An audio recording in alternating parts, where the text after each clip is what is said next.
Hey YouTube, what's up? My name's Kurt. This is Okindamo coming at you. A very controversial statement, but we're going to be going over why I think you would benefit from owning a PDW and why in normal circumstances, I think that something this size could be more beneficial to you than your standard AR-15. So go lynch me in the comments for saying that, because I'm sure that that has ruffled quite a few feathers, and let's get into it. Now, if you've watched the past two SHOT Shows, I'm sure that you have seen a bit of a resurgence in the PDW and specifically really the PCC market. Now, this for me is fantastic news, as I'm a massive fan of PCCs.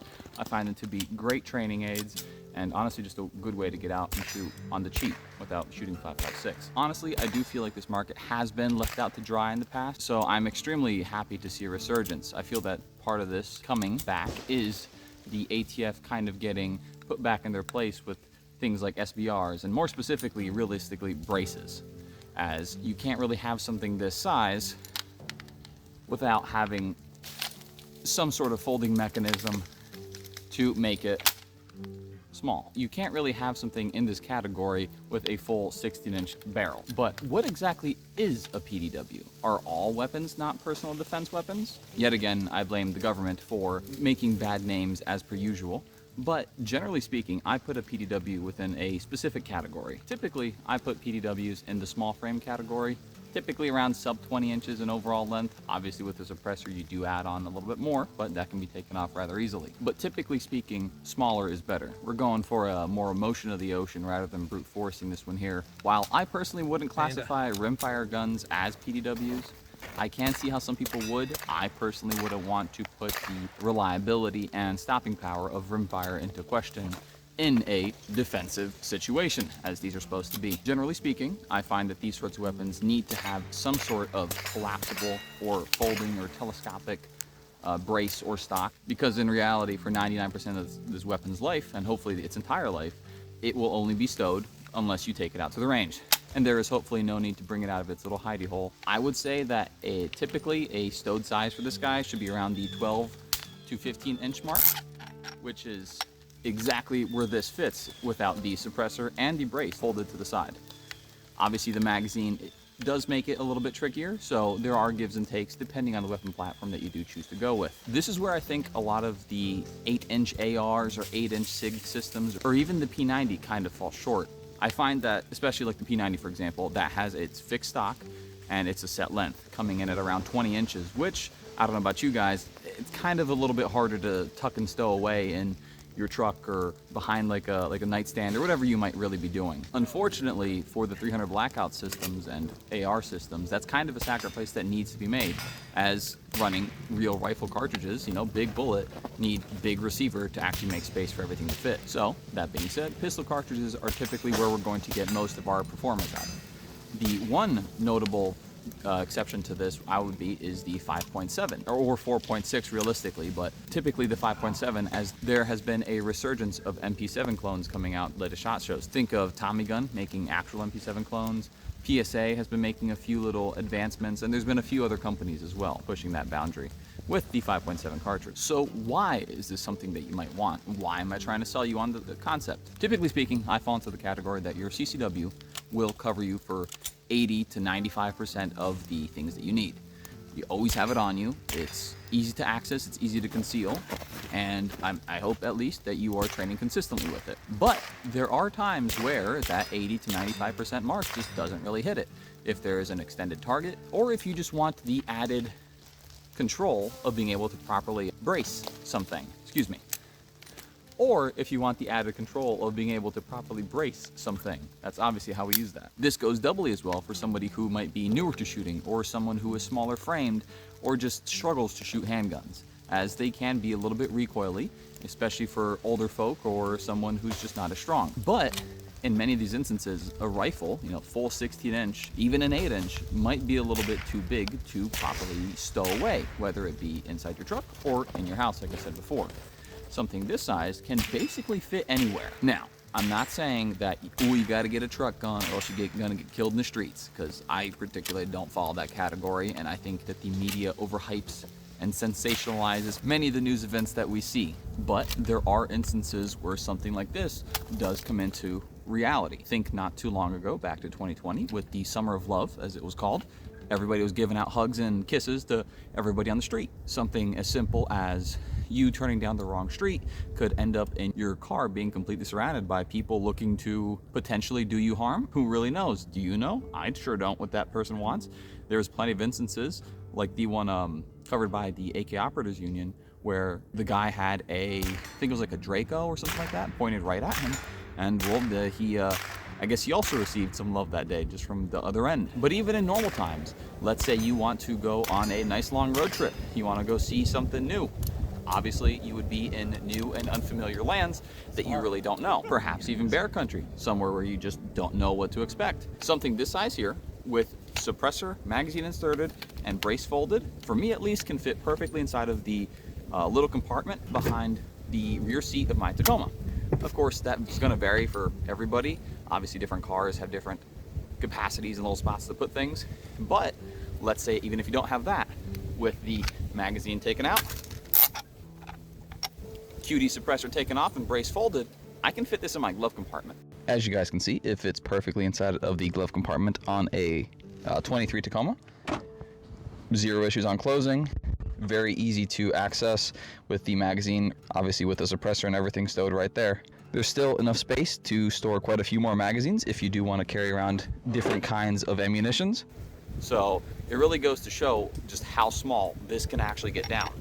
And obviously, I would prefer to be shooting, if I had to, with a suppressor on in that sort of instance inside of a truck, but I guess you really don't get to pick your fight all the time, so you do what you got to do. Something smaller than this, something like the Flux Raider or the 365 Raider, while probably not as ergonomic and easy to hold as something like this or the B&T TP9s, they do give you the added brace for that third point of contact. So you could probably fit something like that inside of your center console, giving you even easier access than something like this in your glove compartment. Let's say, for example, you get to your halfway point, and let's say you don't want to leave a gun inside of your truck. Something even like a 8-inch AR is rather difficult to move around. You know, even if you get a SIG one that has the folding stock, it's still a lot more space inefficient than this would be, especially with the suppressor off. I can fit this inside of my backpack with plenty of space to spare, not requiring me to have a second auxiliary back or some other sort of bag, which would just kind of look funny if you were just rolling up to a hotel for a single night and you come in walking with 2 or 3 bags. If the name of the game is making yourself not noticeable and not drawing any attention to yourself, something like this truly does, I truly believe, does meet all the criteria needed for that. So if you're still here at this point, you're probably kind of intrigued by the idea, or maybe you're fully on board, but you might not know what options are available. Obviously here, I have my little Mac clone. This is a VMAC 100. 103, something like that. I'm gonna do a video on this guy, but if you want something that's a little bit more feature rich from the start, you can see that I had to put on quite a few things to get this up and running in a configuration where it's actually usable and not just an 80s gangbanger type weapon.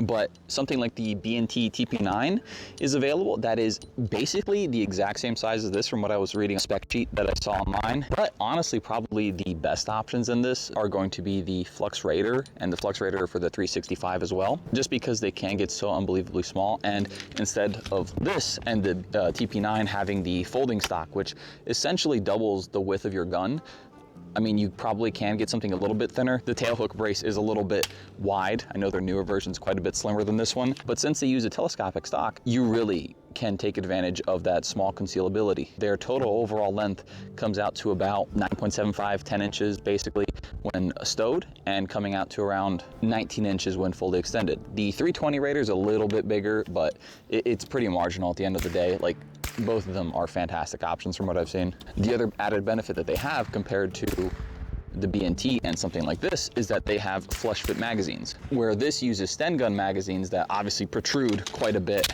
out from underneath the base of the gun, making stowage even more difficult, honestly. Same with the B&T. I don't know if they have smaller magazines for the B&T. I haven't looked because I can't afford a B&T. They come in completely flush. Obviously, you guys know what a 320 looks like. It's a very popular gun for reasons, but you still do have the added benefit of being able to run larger extended magazines. I don't exactly know how high they get, but I'm sure you can get up to at least 25 rounds on those things, which is fantastic for the size. Like I said earlier though, there's quite a few options coming to market here shortly, hopefully.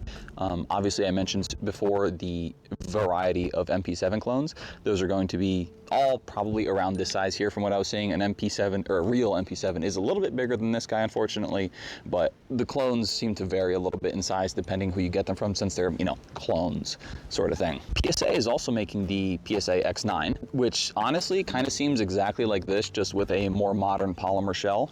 I'm really curious to see it as more development info comes out.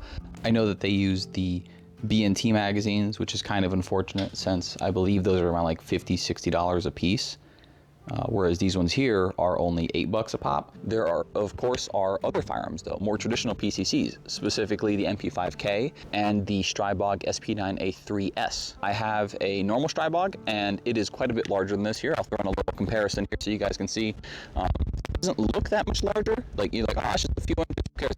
A few inches, honest to God, add up a lot more than you think, and being able to put it in a backpack is much more difficult, whereas this guy here fits without any issues in the slightest. The MP5K with the telescopic stock honestly wins out over most things though, since when it's stowed it comes in at 13 inches, which is basically what this is.